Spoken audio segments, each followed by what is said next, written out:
Imana irakoze cyane kuko Imana iradukunda yatugiriye neza kubaho tuguhumeka umwuka w'abazima. Aha mubona uyu mwuka duhumeka urazimbye, iyo umuntu agiye mu bitaro bakavuga bati bamwongerereze usanga izimbye, ariko twebwe kubw'urukundo rw'Imana yatugiriye neza turamuka amahoro tutagwaye. Nawe ufite ikibazo cy'uburwayi kwagira ubuntu bw'Imana mu ngoro y'Imana, wizere ko Yesu agukiza, Yesu abahezagiye.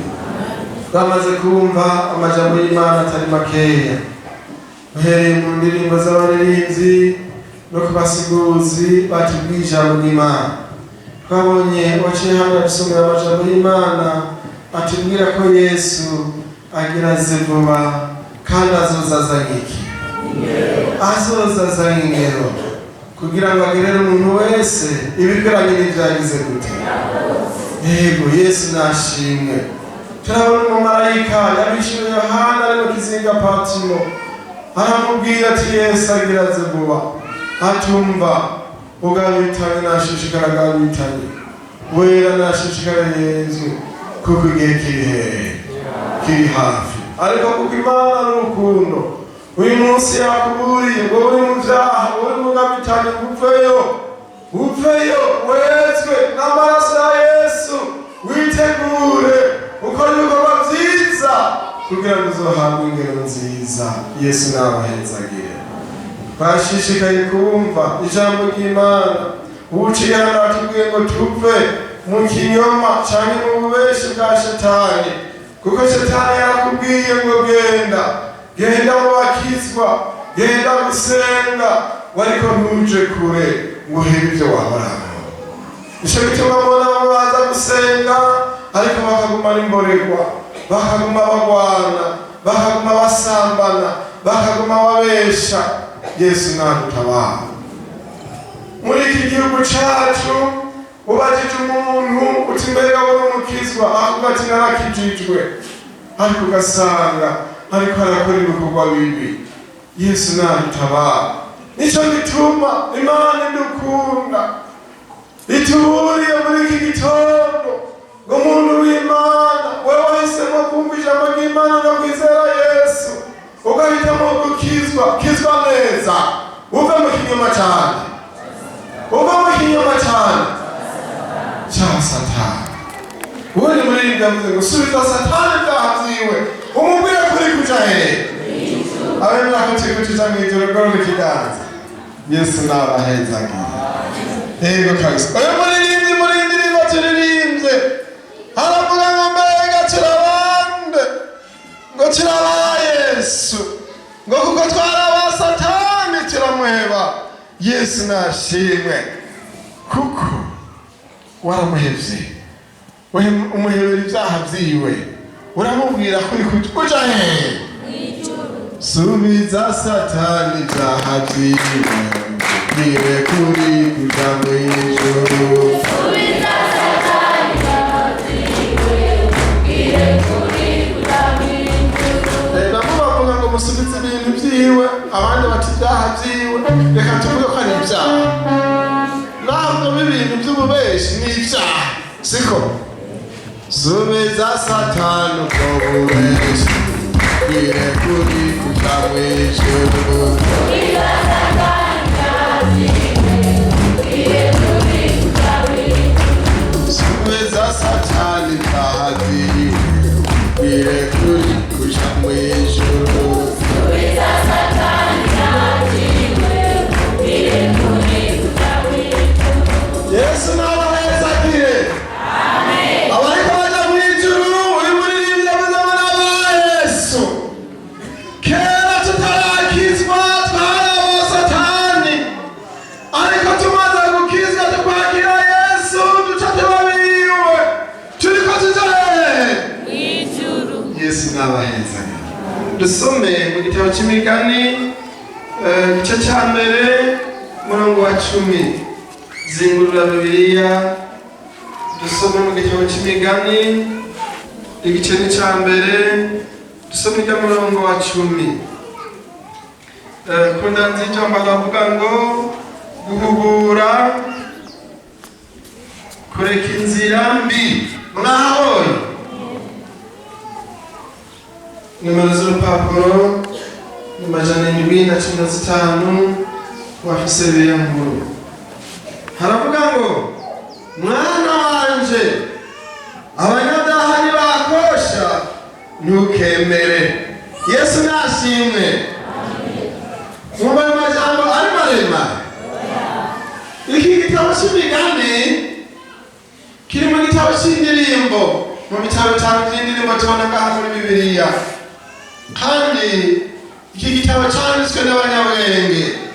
Tubona umwanditsi mukuru wo muri iki gitabo yagira ubuntu n'Imana, Salomo, yigenera imigani ishika 3,000. Mbega muri ino minsi hariho n'umuntu yakwigenera imigani 1,000? Sanga bigoye. Salomo Imana yari yamuhaye ubwenge, kuko Salomo yarayikoreye arayishikanira anezereza Imana. Iramubwira ati nsaba ikigomba ndakiguha. Arayumvira ati ko ndi umwami, nkaba ndongoye abantu benshi, nkwiye gusaba Imana ubwenge kugira ngo abantu bazoza kuncisha imanza nze ndonke ubwenge bwo gutahura ibyo baje kumbarira. Yesu nashimwe. Asaba Imana ubwenge. Imana iramubwira ati ewe Salomo, kutansaba ubutunzi, gusaba icyubahiro, usaba ibyo abandi bashima banezereza gusa, ukansaba ubwenge bwo gutuma ibyo nabushinze ubikora neza, ndabuguhaye. Yesu nashimwe. Imana ishimana ibindi byose kuko Imana yamugiriye neza. Niwe yanditse aya majambo. Hanyuma rero turabona muri iki gitabo cy'imigani kiratanga inyigisho cyane kugwaruka. Uzosanga harimo amajambo kenshi ngo mwana wanje, mwana wanje. Ariko harimo inyigisho zishobora gufasha umuntu wese ku rugero rwiwe. Yesu nashimwe. Naho mumaze iminsi mu rugwaruka, ariko hakaba harimo n'abakuze turi ndaho uyu munsi, tukaba dusomye amajambo twumva n'ay'urwaruka, ariko araturaba twese. Mbega ntituri abana b'Imana? Mbega turabande, turaba Yesu, turaba Satani, turamuheba. Mbega turabande, turaba Yesu, turaba Satani, turamuheba. Ndagomba mbwire n'umutama ari hano, n'umutamakazi ari hano, yakiriye Yesu Kristo umwami n'umukiza wiwe, agaheba ibyaha, akaba mu byo Satani yari yamuteje. Uyu munsi ni umwana w'iki? Ni umwana w'Imana. Yego. Nogomba ndakubwira yuko aya majambo aturaba twese. Imana irabwira umuntu ari hano, ari umusore cyangwa umwigeme, ari umupapa cyangwa ari umumama, ngo mwana wanje. Yesu nashimwe. Iramubwira ngo mwana wanje, abanyabyaha nibakosha ntugire gute. Mbega mu isi hariho abanyabyaha? Yego cyane. Kandi harimo n'abagororotsi aribo bitwa abana b'Imana. Wambaza uti none bajya bose b'abanyabyaha tubona si abana b'Imana? Oya, oya, bajya bitwa abantu b'Imana, baremwe n'Imana. Mugabo kugira ngo umuntu abe umwana w'Imana by'ukuri, abanza kwakira ijambo ry'Imana rikamuhindura, akakira Yesu Kristo umwami n'umukiza w'ubugingo bwiwe. Dusome ayo majambo tubibwira hariya mu butumwa bwiza ko bwanditswe na Yohana, igice cyaho cya mbere ku murongo wa 11. Ubutumwa bwiza ko bwanditswe na Yohana, dusome mu gice cya mbere, dusome mu murongo wa 11. Dushe tubona neza ingene umuntu ashobora kwitwa umwana w'Imana. Haravuga ngo uko jambo yihinduye umuntu ni Yesu Kristo. Ku murongo wa 11 yaje mu vyiwe ariko abiwe ntibamwakiriye, ariko abamwakiriye bose yabahaye ububasha bwo gucika abana b'Imana, nibo bizeye izina ryiwe. Yesu nashimwe. Nibo batabyawe n'amaraso cyangwa no kwifuza k'umubiri cyangwa no kwifuza k'umugabo, ariko babyawe n'Imana. Yesu nashimwe. Yego kabisa. Umviriza, Yesu yaje mw'isi hariho abantu, siko none ariko baracumuye, kuko Satani afitiye ishavu umuntu kugira ngo ntazoje mw'ijuru kubana n'Imana. Umva, Yesu yazanye mw'isi ijambo rizima, ijambo ryo gukiza umuntu bari mukure mu byaha. Iyo umuntu yumvise ijambo ry'Imana akaryizera, akizera Yesu Kristo nk'umwami n'umukiza n'ubugingo bwiwe, rica rimuhindura umwana w'iki? Umwana w'iki? Imana. Yesu nashimwe. Ijambo ry'Imana rirahindura umuntu rikamugira umwana w'Imana, kuko amaze kwakira Yesu Kristo ahabwa gucika umwana w'Imana mu buryo bwo kwakira ijambo ribohora, agahabwa ubushobozi bwo mu mpemu. Usomye hariya mu cete cyandikwa Abaroma igice 8 ku murongo wa 14 haratubwira ngo abarongorwa n'umuhemu w'Imana bose ni bana b'iki? Abaroma 8 ku murongo wa 14 habamo ibyo kuba abana b'Imana. Abarongorwa n'umuhemu w'Imana bose nibo bana b'Imana. Yesu nashimwe. Umviriza bakundwa b'umwana Imana, iyo umuntu yakiriye ijambo ry'Imana rikamuhindura, rimuha icyaha, impwemu yiwe yatuma avuga nabi ikahinduka agaca avuga neza, kuko afise impwemu imuhindura umwana w'iki? Yesu nashimwe. Yesu nashimwe. Aho mubona dushima Imana nuko Yesu yaje akaduhindura, akadukura mu cyaha, akatugira uwinyegenza. Yesu nashimwe. Kandi araduhishurira iby'amaso y'umubiri adashobora kureba ngo abone. Iyo muheme Yesu, iyo umuntu yakiriye imana y'icyaha agaca abandi yarikaraja mu gihugu cya hehe? Si ahantu ho kugenda n'indege mugenzi, oya, urugendo ruca mu ijuru ntiworugenda n'indege, oya, ntivyokunda, ntiwoduga muri Apolo gushikayo, oya, ni burya bw'Imana. Yesu nashimwe. Ndetse narabwiye abo twari kumwe ati umunsi umwe Imana yagiriye neza, nja mwiyereka nsinziye, iranyereka ingene nzoja mw'ijuru.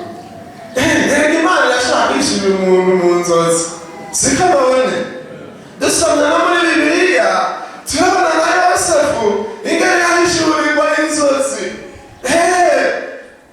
Yesu nashimwe. Turabona na Mariya ingene marayika yamwishuriye mu nzozi. Turabona na Yohana hari Patimo ingene marayika yamwiyeretse.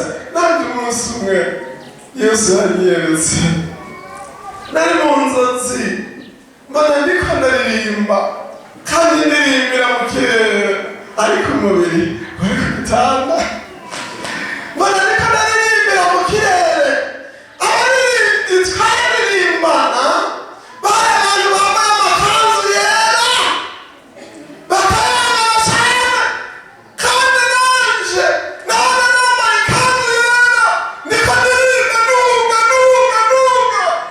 twaririmba indirimbo ngo tuzabana nawe mwami wanje, tuzabana nawe mwami wanje,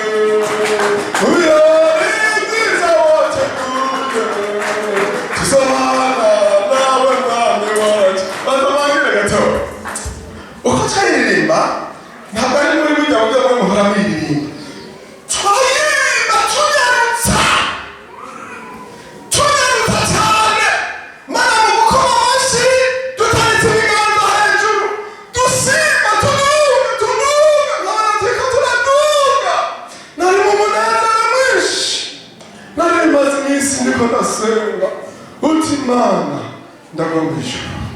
Ni bangahe bagomba ijuru? Ego Yesu nabaheza. Ndagomba ijuru.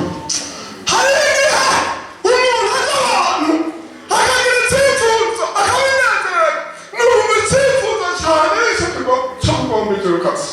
Ndavuga ati Imana ndagomba ijuru. Ndagomba unyereka ko ndi mu nzira ija mu ijuru. Yesu acagira neza. Oni kamwe nabwira twakanyatiyumviriza n'ahantu heza. Ariko aha Yesu yadushize neza. Yesu ntashimwe. Mukamfasha tukaririmbe. Tumvise ijambo ry'Imana tubwira ngo mwana wanje abanyabyaha bakosha ntugire gute. Twese twavuze ko turi abana b'iki? Turiko tujane tuzabana nawe mwami wanje, tuzabana nawe mwami wanje, mu birori byiza wateguye, tuzabana nawe mwami wanje,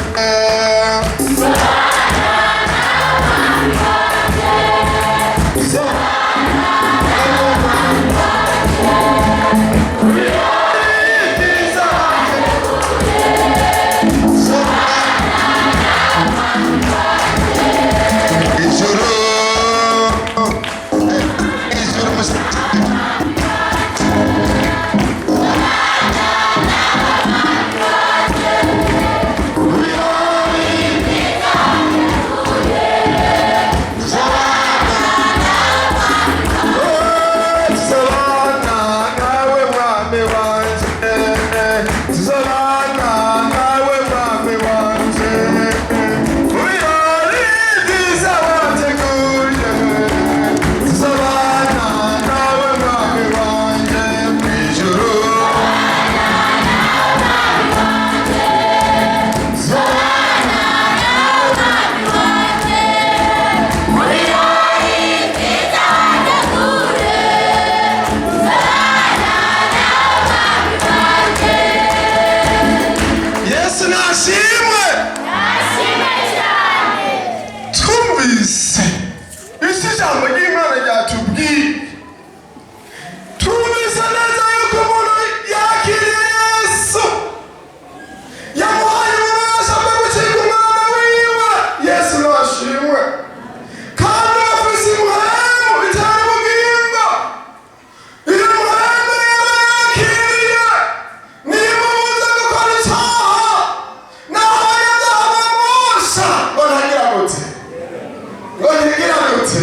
Ndagomba ijambo rifati ngo mwana wanje abanyabyaha ntibakosha ntugire gute.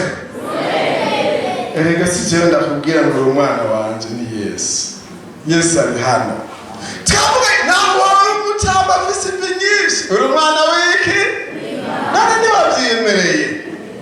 Naho wikengera ngo jewe ngo ndi kadogo abandi bakazakubwira ngo uri kadogo. Erega uri muto. Mugakubwira ijambo ry'Imana wakiriye. Uri umwana w'iki? Ntabwo uri umuntu asanzwe. Oya! Uri umwana w'iki? Uri kuja he? Isi si igisagara kizokwamaho. Oya! Isi tuzayivamwa. Murabona abasokuru n'abasokuruza barapfuye. Natwe tuzopfa. Mugabo hirya y'uyu mubiri hari gukiza Imana yateguriye abayikunda. Nicyo gituma uyu munsi Yesu ari kwambura ngo mwana wanje abanyabyaha ntibakosha ntugire gute. Reka ndababaza mwana wanje murimo? Mwana wanje abanyabyaha ntibakosha? Abanyabyaha ntibakosha? Yesu ndabaheza. Abanyabyaha bariho. Abanyabyaha bariho. Dusome mu ijambo ry'Imana. Dusome mu gitabo cy'Itanguriro igice cya 39. Ni igitabo cya mbere cyanditswe na Mose. nico gitangura muri Bibiliya. Turabe umuntu yabaye umunyabyaha, ubundi aba umwana w'Imana areka gukora icyaha yariko aramubwira ngo bakore. Igice cya 39 ntabwo tuza gusoma iyo mirongo yose kubera tuziga mu mwanya, ariko turahera ku murongo w'indwi tugeze ku murongo wa 12. Kundazi ijambo haravuga ngo ibyabaye kuri Yosefu ariko Potifari. Hanyuma y'ivyo inaboja agomwa Yosefu aramubarira ati ngo turyamane, maze ariyahira yishura inabuja aterega databuja ntacyo yibaza ko kubyo ngaba byose mu rugo, mbere yanjeje ibyo afise byose, nta wundi uta muri uru rugo, kandi ntacyo yisigarije ngo akinyime atari wewe kuko uri umugore wiwe. None noshobora gukora icyaha kingana gityo ngacumura ku Mana? Akama abwira Yosefu uko bukeye nawe ntamwumvire ngo aryamane nawe cyane ngo agumane nawe. Umunsi w'izina yinjira mu nzu gukora igikorwa ciwe, ati abandi bagabo bo muri urwo rugo bari mu nzu. Uwo mugore asumira impuzu ziwe aramubwira ati ngo turyamane, amutara impuzu yiwe ararunga arasohoka. Yesu nashimwe. Atubonye abantu bangahe? Umwe yari umunyabyaha, ubundi ari umugorozi. Ariko bose bari abantu, siko none? Nuko mubona abantu baba mw'isi bagendagenda, Imana ibitegereza mu buryo bubiri. Iritegereza bamwe ikabona abanyabyaha, iritegereza abandi ikabona abagororotsi, kuko bahetse ibikorwa bibi. Turabonye inkuru z'umusore yitwa Yosefu. Yosefu yari yarakiriye Yesu nk'umwami n'umukiza mu bugingo bwiwe, kuko ijambo ry'Imana ryari ryaramwigishije riramubwira ngo ntakore iki, ntakore iki, riramubuza gukora iki, asagira impembe ibona. Yosefu yabahishurirwa mbere abavukana bakamwita Kaosi, basa baramwanka. Erega abantu barashaka kukwana kubera utemera ibyo bariko baragukwegeramwo. Mbere bene se baramugurisha, baramudandaza, baramumanukana mu gihugu cya Egiputa. Uwamuguze yari umuntu w'umutware yitwa Potifari. Amubonye aramwitegereza ati wa musore uri umwana mwiza, kuko yari n'imbuto y'iki waruka mube mu imbuto y'Imana aho muzoja hose. Umupapa uri ngaha, nawe umumama uri ngaha, ndakwifurije kuba mu imbuto y'Imana nka Yosefu. Yosefu bamubonye baramubona bati uyu musore n'umuntu w'Imana. Semuja akamuteza ibintu byinshi byo mu rugo. Tidabona kuri umwana mwiza, uzokora byose ntacyo nzokwicura, kuko ntiyiba, ntiyatukana, ntiyasambana, eka nta kintu na kimwe yakora kibi. Hanyuma hacaho umugore muka Potifari, yari mu gisigo c'ubusambanyi, siko twasomwe. Bumva igituma ari mu gisigo c'ubusambanyi, yaritegereza Yosefu ngo agaca mugomwa, akavuga ngo uri umwana mwiza, ngo kandi sha ngo uzoze turyamane. Mwumva ritari ibara, mwumva hatari agakozasoni. Yosefu ati kirazira ntibikare ishwi kibaga akabuja no canimye yangiriye neza, umushahara wumpa kandi urambumbye kandi bitewe n'umuntu w'Imana kizira gukora icyaha. Yari yarabwiye ngo mwana wanje abanyabyaha nibakosha ntugire gute ntukemere ngo akama mukubakuba siko uko mukemere ngo yasha ngo vyemere nivyo amukubakuba nabati oya kizira gukora iki.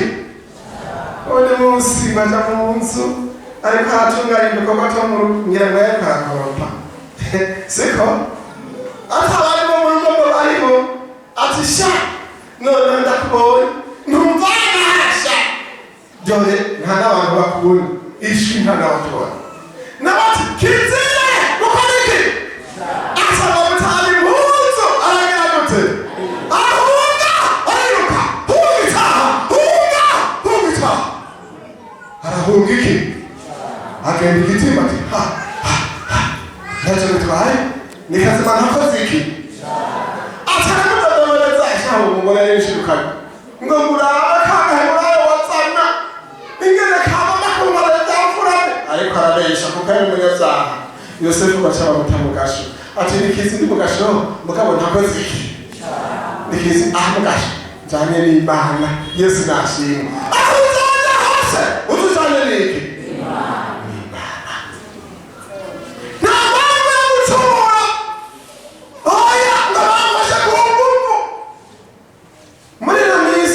ngo abigeme barabafata ku nguvu. Si vy'ubu vyatanguye kera. Turabona ngaho uyu mugore niwe yagomba gufata Yosefu ku nguvu. Aramuta aragira gute? Arahunga. Yesu nashimwe. Ariko nawo ubundi umwe icyaha cyamaze inkomezi yitwa Samusoni. Samusoni yarababaye cyane. Dusome mu gitabo cy'Abacamanza igice cya 16. Igice cya 16 dusome rero ku murongo wa 15. Ku murongo wa 15 haravuga ngo Delila aramubarira ati wokagize nguramunda kandi ufise ivy'umpinga umpenze aka gatatu kose wanka kumbarira aho inkomezi zawe nyinshi ziva. Akomeza kumuzigiriza iminsi yose amukubakuba abona ko atakimucana waka nuko amumenya ni muri rwose. Aramubarira ati nta rufuhe rwigeze kungera ku mutwe wanje kuko nabaye umunaziri w'Imana uhereye iva mu nda ya mama.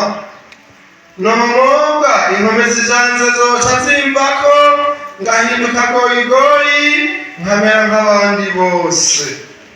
Ku murongo wa 19 maze Delila amusinziriza ku bibero vyiwe araheza ahamagara umuntu amumwa bya bisibo ndwi vy'umushatsi atangura guhinduka goyigoyi inkomezi ziwe zimuvako. Yesu nadutabara. Umva uyu Samusoni yari munaziri yari umuntu w'Imana arahinduka umwana w'Imana aba umukozi w'Imana kandi yari afise inkomezi ziva mu Mana kuko yatinye icaha. Mugabo ubundi munsi yiyegereza maraya ngo akama mukubakuba ngo amukoreshe iki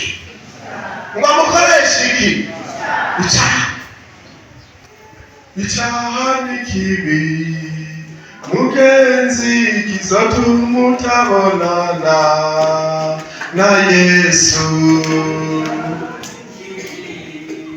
Mugenzi kizotuma utabonana na Yesu. Icyaha ni kibi. Samusoni yegereza maraya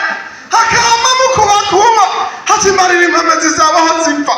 Uyu munsi urashobora kuba uri mu ishengero witwa umukizwa, mugabo ugeze hariya hanze aho ababyeyi batakubona, abakozi b'Imana batakubona, ugashobora n'amaraya akakubwira ati urankunda gasha, mbega urankunda. Niko Delila yabwiye nde Samusoni nawe agatwenga. Reka gutwenga icyaha, reka shamara Imana tugenda mwana wanje abanyabyaha nibakosa ntugire gute yemere, reka gutwenga icyaha. hari umukubakuba n'amarere y'umubizabuzi. Umva inkomezi z'abakizwa ziva mu maraso ya Yesu. Inkomezi z'abakaza mu ijuru ziva mu maraso ya Yesu. Umurinzi yuzuye rukamera haravuga ngo uhoraho umucamanza iyo yamanye kw'amaraso ntacira urubanza rubi asa yitumeze gute uwubatse. Nta kindi gituma umwana kimera Imana atari amaraso yawe. Umva hari abantu bazakubwira ngo igituma utabikora kubera iki, ugasutwenga ukitwenga ngo ni ibisanzwe. Ni ibisanzwe. Urambwira turahura na Yesu ukizwe umere nkanjye, siko Samusoni arabaye amumara inkomezi ngo bamusinziriza hehe abakozi b'Imana ku bibero bamumara iki. hari inkomezi zamusanga zaheze bakayivugana n'ibanga naho basanga amasengesho yatanga ikirere kuko ibyaha by'abamaze inkomezi. Ariko ijambo ry'Imana riravuga ngo mwana waje abanyabyaha nibakosa ntugire gute zigama ijambo, zigama tugomba ndahava dusenga, zigama ijambo. Abanyabyaha nibakosa ntiwemere gukora icyaha kuko icyaha kiramara inkomezi. Nagomba tuvugane ku cyaha cy'ubusambanyi. Muri ino minsi abantu buguraye amatelefone usanga abantu bari gusa. Vyerekana iki? Mu ishengero ry'i Korinto hari ubusambanyi hakaba n'akabaragwa, no muri ino minsi biriho. Igihe cy'Isodomu n'i Gomora hariho ubusambanyi hakaba n'akabaragwa, no muri ino minsi biriho. Igihe cyo kuri Nowa hariho ubusambanyi hakaba n'akabaragwa, mbega uno munsi biriho.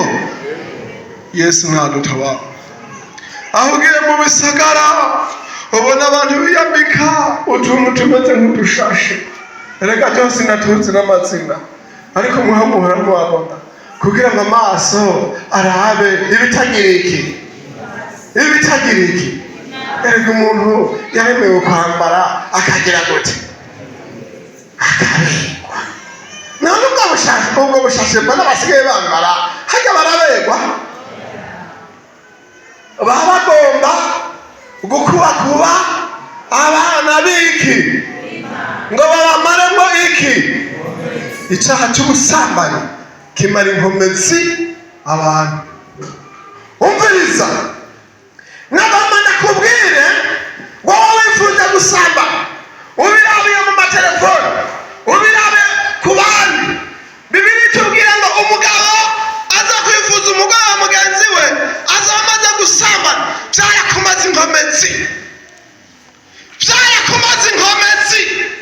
Kera warusenga ubushobozi bukamanuka, ibisigo bigasha.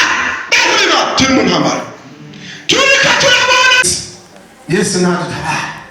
Ugasanga umusore ababyeyi bamubwiye ntatumva, eka asigaye yarahindutse kuko ibyifuzo by'ubusambanyi zamumaze iki inkomezi. Ugasanga umwigeme iyo bari zagize gute? Zaraheze. Yesu nadutabare. Umva nagomba nakubwira icyo cyaha kumaze inkomezi umva kuko inzamba y'Imana ivuga. Yesu nadutabare, Yesu nadufashe. Nagomba turangiza ariko dusome ariya mu gitabo cy'Itanguriro igice cya 19. Ntituza guteba, nabwiye kuno munsi turiko dusozera Itanguriro igice cya 19. Dusome duhereye ku murongo wa 15 tugeze ku murongo wa 17. Haravuga ngo uguhona kwa Sodomu na Gomora. Nomero z'urupapuro ni 22. Dusome duhereye ku murongo wa 15. Umutwenzi utambitse b'abamarayika bawutagiza Loti bati va hasi ujyane n'umugore wawe n'abakobwa bawe bombi bari hano kugira ngo woye kurandukira mu guhanwa kw'iki gisagara. Maze bakijujura abo bagabo bamufata ukuboko n'umugore wiwe n'abakobwa biwe bombi, uhoraho amugiriye ikigongwe, bamukurayo bamuterera inyuma y'igisagara. Bamaze kubakurayo umwe muri bo aravuga ati hunga ntupfe, ntukebere inyuma kandi ntuhagarare utararangiza iki kiyaya cyose. Hungira kuri iriya misozi woye kuranduka. Dusome n'uwa 18.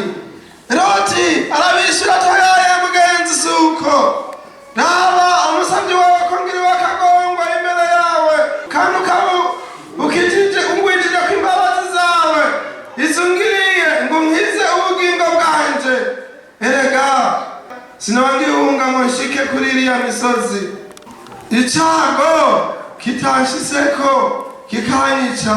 Raba kariya gasagara niko kari hafi ko guhungirako kandi ni gato. Nyemerera se mpungireyo, mbega si gato nyene mbone gukiza ubugingo. Aramwishyura ati nuko ndakwemereye no kucuvuze icyo kutarandura igisagara uvuze, ariko ihute hungirayo kuko ataco nshobora gukora udashiseyo. Nico cyatumye icyo gisagara cyitwa Sobari. Loti ashika i Sobari izuba rirashe. Uhoraho atiburira kuri Sodomu na Gomora umuriro n'amazuku bivuye mu ijuru, akombongora ibyo bisagara, icyo kiyaya cyose n'ababa muri ibyo bisagara bose n'ibyari byarahameze byose. Ariko Mukaroti amukurikiye akebuka inyuma aca ahinduka inkingi y'umunyu. Yesu nadutabare. Umva bene data, umva aya majambo akomeye cyane. Aha hari Sodomu na Gomora, muri ibi bisagara hari ingeso mbi, hari ingeso y'ubusambanyi, hakaba n'ingeso y'akabarabwa, bagakora ibyaha byinshi n'iby'ubwicanyi. Mbere bimwe turiko turumva biriko biraza byariho ngo abagabo n'abandi babane, ngo abagore n'abandi babane. Byari Sodomu na hehe? Mbega muriko murumva biriko biravugwa nibigomba kurangiza isi. Nivyo vyatumye ibisagara n'isana mu Gomora bikomvoka. Imana irasabura, Imana iri mw'ijuru yumva induru zo muri birya bisagara, ituma abamarayika ati genda. Baca kwa Aburahamu yubaha Imana, asabira ibisagara by'i Sodomu na Gomora. Abamarayika ngo bashitseyo baca baramubwira ati mbega ntabwo ufise muri iki gisagara ngo baburire ko tugomba kuharandura. Aragenda arabwira abakoziwe ati nimuhunge, reka nimuhunge, iki gisagara Imana irungitse abamarayika bagomba kukirandura. Kuba ko bibi ngo kwari nko kwizagira ngo ka papa urashaje, ngo reka kutubwira ibyo birateye ubwoba. Abantu bariko baravuga ngo ubutumwa tuvuga ngo butera ubwoba, ariko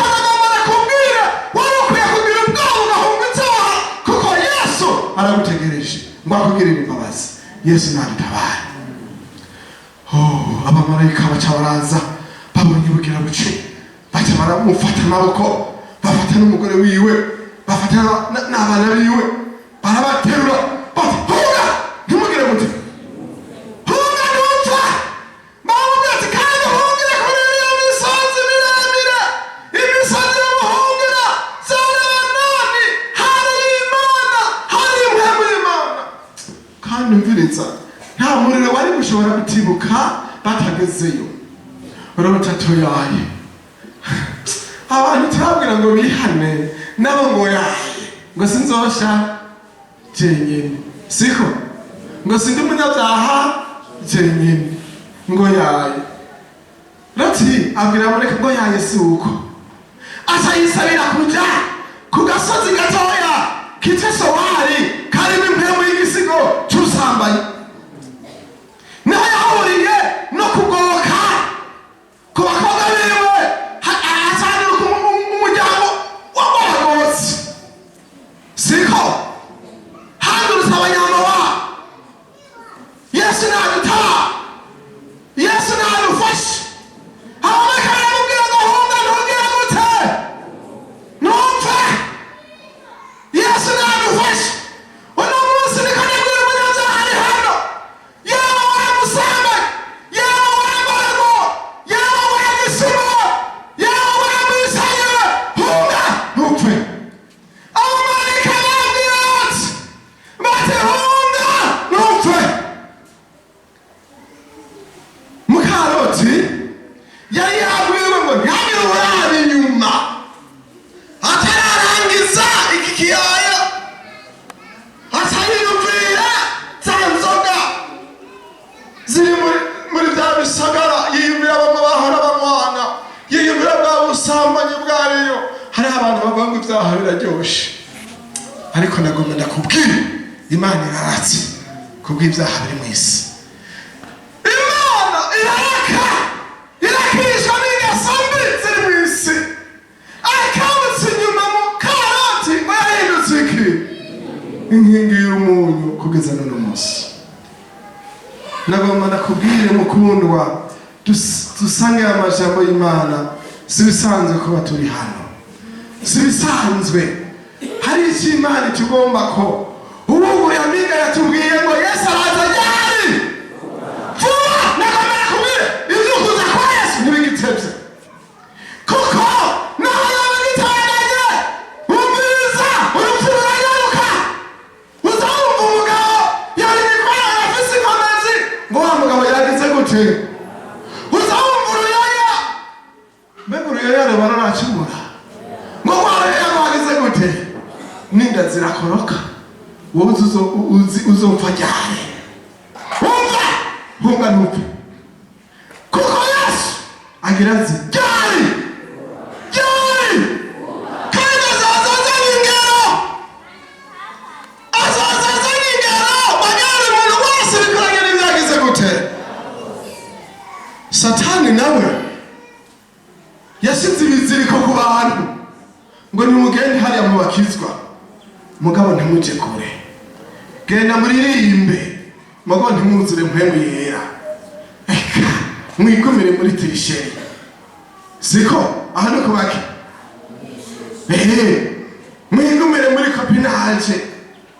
Hari ingeso mbi y'ubusambanyi bw'ishano binjije ngo bita karese, bibabaza Imana.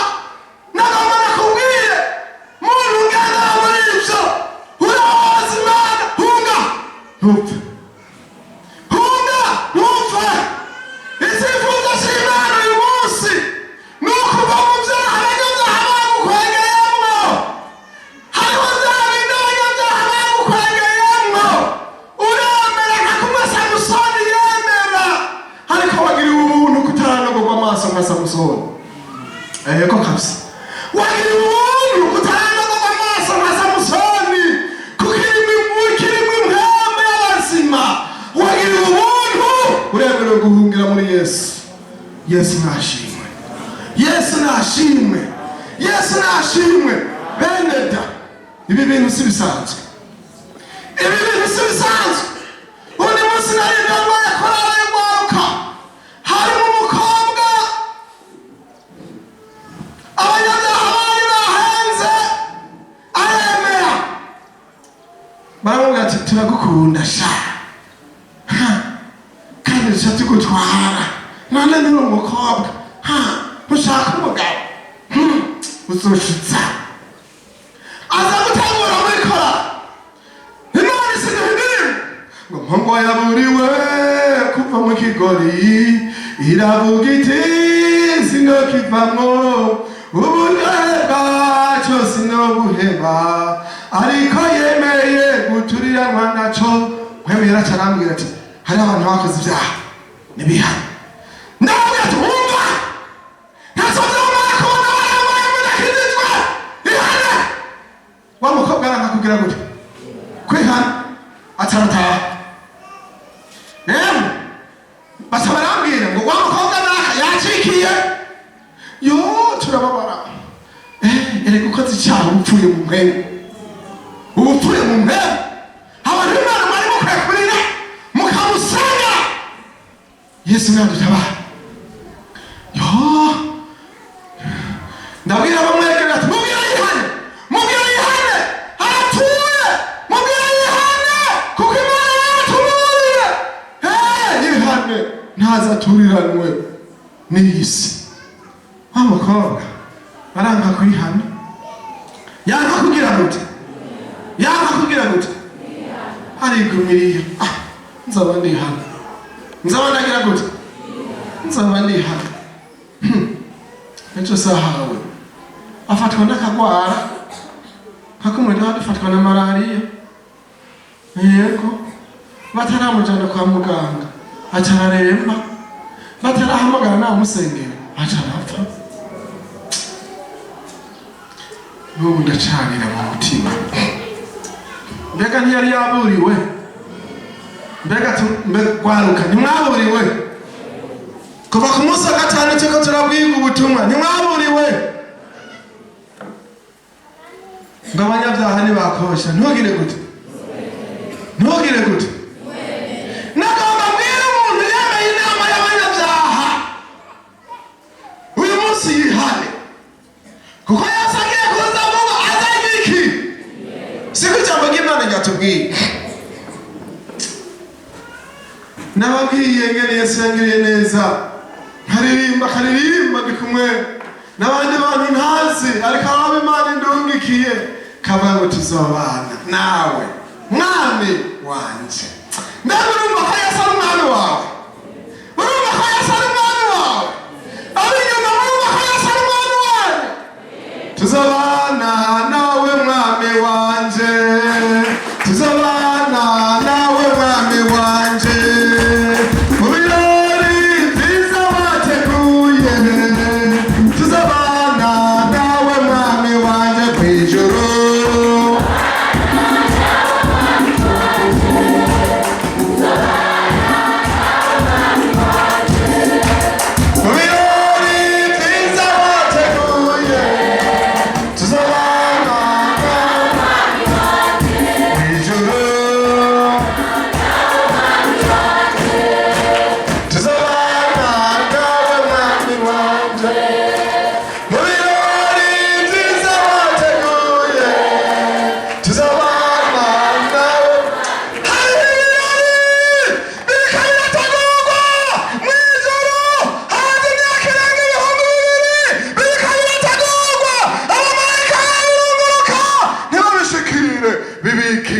umuntu ariko arakizwa birayikiwe umuntu ariko arakizwa umva Yohana ni Patimo yabwiwe ngo nasha nzamukwicarana nanje ku ntebe y'ubwami kuko nanjye nanesheje nkicarana na data amen Yesu yaraneshije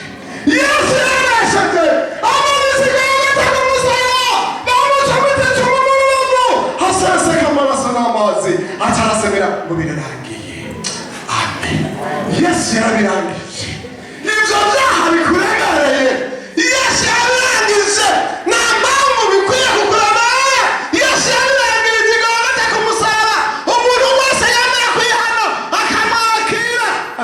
agutegurira ibyiza. Mbwirira mugenzi wawe ati hariho ibyiza Yesu akubikiye. Bakozi b'Imana, hariho ibyiza Yesu atubikiye. Hariho ibyiza Yesu atubikiye. Umva, ibyo byiza byateguriwe umuntu yemeye kwihana icyaha. Nagomba nakubwire, muntu wakijijwe naho wohura n'ibigeragezo. Mu isi hari ibigeragezo. Yosefu yarageragejwe, Moridekayi yarageragejwe, Esaya yarageragejwe, Shadraka na Meshaki na Abedenego barageragejwe, Daniyeli yarageragejwe, abana bahambaye barageragejwe, ariko Yesu azicarana na Yesu. Nagomba nakubwire wihangane. Wowe ufise Yesu mu mutima, wowe warasa Yesu mu mutima, wihangane, hasigaye gato inzamba y'Imana ikavuga. Amen. Ndumva nk'aba babishingira intare ko inzamba y'Imana igiye kuvuga. Ariko nagomba nakubwire, umuntu abanyabyaha waheje ugacumura, bamwe kukubwira ko wakoze icyaha. Nagomba nakubwire ngo hunga uburake bw'Imana, hunga uburake bw'Imana. Ku Imana itangirira ikigongwe aba kuri Nowa, Imana ntigirira ikigongwe aba kuri Loti, Imana ntigirira ikigongwe b'abanyabyaha bose bajya bahura n'ibyago. Nawe ntizokubwira ikigongwe. Shiti wihane, shiti wihane, shiti wihane. Nagomba nakubwira inama, hunga ntupfe. Icyaha ni kibi, icyaha kibica ubugingo, icyaha kizatuma umuntu aba muri gihano, kuko inzamba y'Imana igiye kuvugira. Yesu azobanura. Usomye Matayo 25:31 haravuga ngo azobanura mu kumwungere, arabanura intama mu mpene. Intama zozehereza ibiryo. Intama ni bande? N'abantu bemeye gukizwa neza bakaba muri Yesu. Umva, Imana iri mu ijuru ikitegereza mu isi, ibona abantu twese turabanyabyaha. Na Yeremiya, Imana ibona turabanyabyaha kuko isi turimo yuzuye ibyaha. Ariko umva, hambavu y'Imana mu ijuru hariho Yesu. Yesu nashimwe. Imana iraza muri Yesu, ibona umugeni wa Yesu ni umuntu yemeye kozwa n'amaraso ari mu isi. Nicyo gituma Pawulo yavuze ngo yatuzuranye nawe, atwicarikana nawe ahantu ho mu ijuru. Turi muri Kristo Yesu, kandi ari muri Yesu nta rubanza ruzobatsinda. Umva, mbega uri muri Yesu? Niba uri muri Yesu nta rubanza ruzogutsinda. Uri ku ikimenyetso cy'abadahe. Tumvise ikimenyetso cy'abadahe mu ijuru ni iki? Amaraso ya Yesu, amaraso ya Yesu. Mbega uri kwaye amaraso, uri kwaye amaraso, uri kwaye amaraso. Uhuye n'abanyabyaha ucuvuga ati oyo ndi ku ikimenyetso cy'abadahe, ugahunga icyaha. Nagomba nakubwire, we muntu dusanga amajambo y'Imana, birashoboka ko bw'abantu bwa mbere tubonanye cyangwa unyumvirije cyangwa wumvirije ubutumwa mpemu yera akaba yakubwiye ko wakoze icyaha sinakizi, ariko Imana irakibona. Hunga, muri uko guhunga uhungira muri Yesu. Uzuhaguruka uzupfukame hano, abakozi b'Imana tukurambike ku biganza. Tugomba gusenga Imana, tugomba gusenga Imana. Munamike amaso dusenge. Ntagire undaba, wubaze mu mutima ukomeye. Umutima abananiwe n'abiganira, ngwino kw'isoko muhazwe na Yesu. Ibyo mwifuza nimubyakire.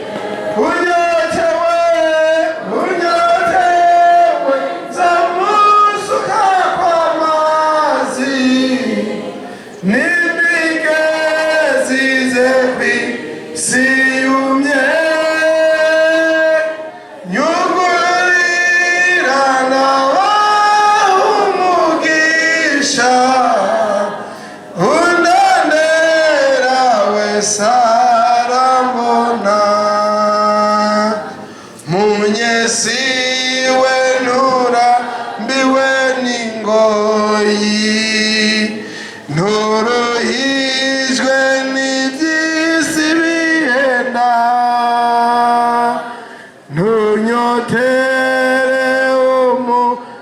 ryawe mana umvise zerano ririho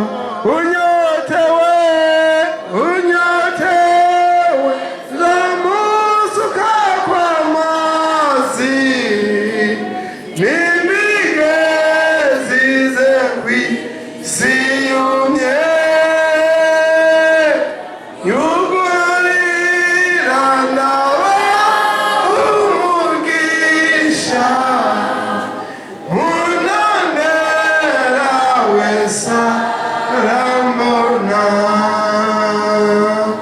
muntu w'Imana wuzure mpemu ntacyo hazatari bya Yesu bikozorobogi ngumwete wiwe Yesu niwe yabisezera unyotewe usuka kw'amazi n'imigezi ze kw'isi yumye nyugurira ndawe umugisha unanera wesa rambona.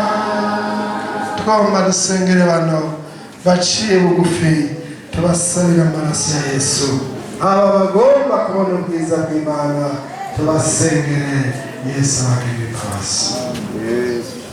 Mwami Yesu Kristo nyaguhora ku ngoma turagukengurukiye cyane ibyiza byose uturokesheje hano hantu turagushimye kubw'ijambo ryawe raba abantu baciye bugufi munsi y'inyonga zawe bumvise ijambo ryawe n'ububasha birasuzuma ico umutima wiyumvira ukagabira nico gituma Yesu yabasheshe hama rero babona ko arabatsindwa baragutumbereye baje ku kidengeri c'amaraso amaraso batuviriye igiciro Yesu turabasengeye ngo ubezeshe amaraso yawe ubakure ku mugayo ivyete vyabarega bikugwaho n'amaraso nibongere kumva ibibagiriza bibi bagirirwa ubuntu nawe baharirwa ico cose batuye maze mukunzi ubuhagira imyanda yose